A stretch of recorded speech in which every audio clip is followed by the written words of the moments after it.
The train to letting go. We often hear that we spend our 40s and 50s undoing the damage from our 20s and 30s.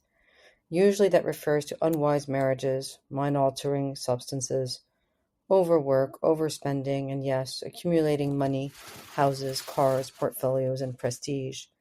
In the first half of life, we collect. In the second, we begin the long, necessary journey from accumulation to liberation. The motivation? Security, happiness, connection. And let's be honest, sex. Then something shifts.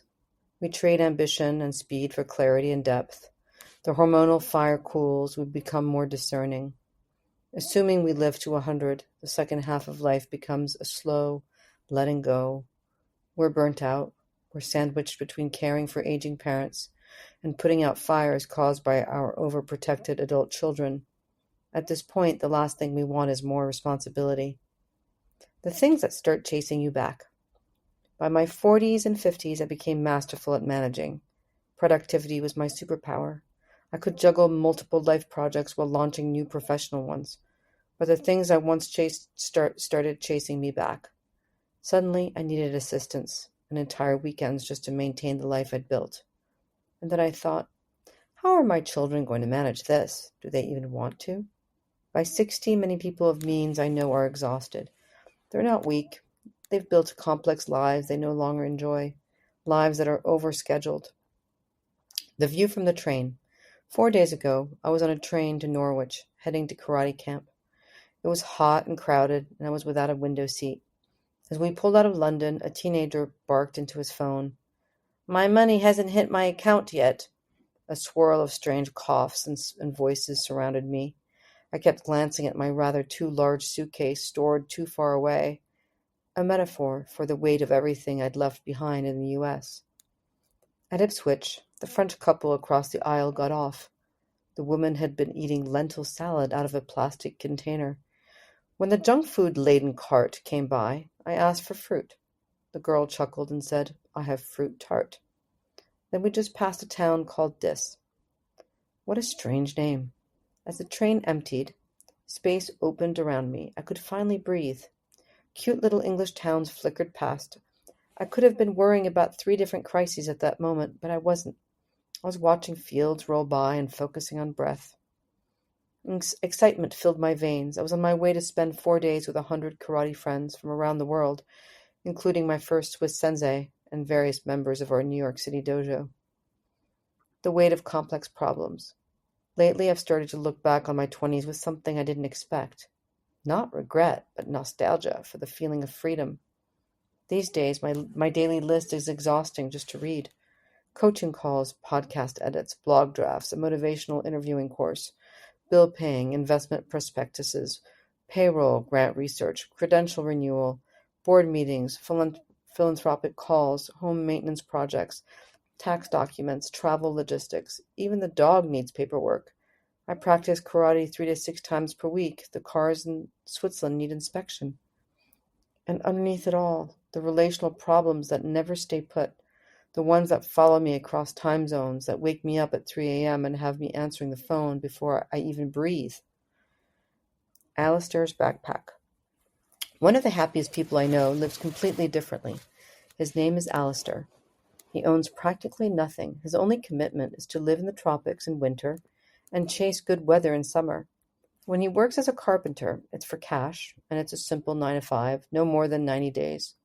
He rides a borrowed bike 20 miles each way, then he returns to Central America.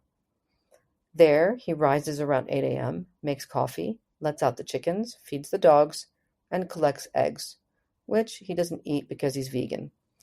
He toasts 2 slices of multigrain bread, spreads peanut butter, and tops them with banana.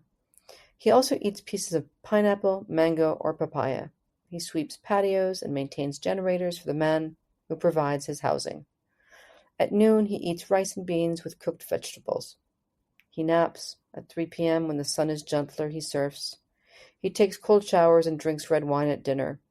In the north, he sleeps in a horse barn. In the south, he slumbers in a friend's wooden cabin with no air conditioning. Everything he owns fits in one backpack. His problems are immediate and solvable. Generator break, fix it. Need food? Go to town. Want to surf? Walk to the beach. Mine? Mine sprawl across continents and generations. The medicine of immersion. In some Native American traditions, when someone died, their possessions were burned along with the body. Nothing was left to burden the next generation. There was nothing left to cling to. All that was left was a clean slate. I'm starting to think they were onto something, and I'm reminded of the book Die with Zero. After 4 days immersed in friendship, karate, shared meals, and a gala dinner surrounded by world-class art, I'm clearer on what I want. A life that's simple and rich with meaning. I want beauty, good food, and people I love. I want to practice and pass on the things that were given to me. Karate, piano, writing. These 4 days reminded me how healing immersion can be. When I'm focused on technique and movement, the rest of the world disappears. My mind is my body. There is no room for shoulds. Though physically exhausted, I'm psychically refreshed. It's the same thing I experienced during a trauma workshop or during my coaching certification. Deep focus and no divided attention. What stays, what goes. Modern life as we live it is broken. We accumulate, hoard, and pass down stuff nobody wants. We call it legacy, but it's just clutter. That's not life. I'm not chasing the next business strategy, nor am I building an empire. I'm trying to live and be useful to others. I dream of unplugging and becoming analog again. I learned a Japanese word this weekend, yada, a simple, direct Japanese no. No explanations, no guilt, because saying no to things is essential. No to 5-figure tax bills on furniture no one will sit on. No to problems that chase me across time zones. No to the exhaustion of trying to be everything to everyone. Sometimes as the train pulls away from the city, the carriage empties. Each station stop brings less noise. Maybe that's the metaphor for the second half of life.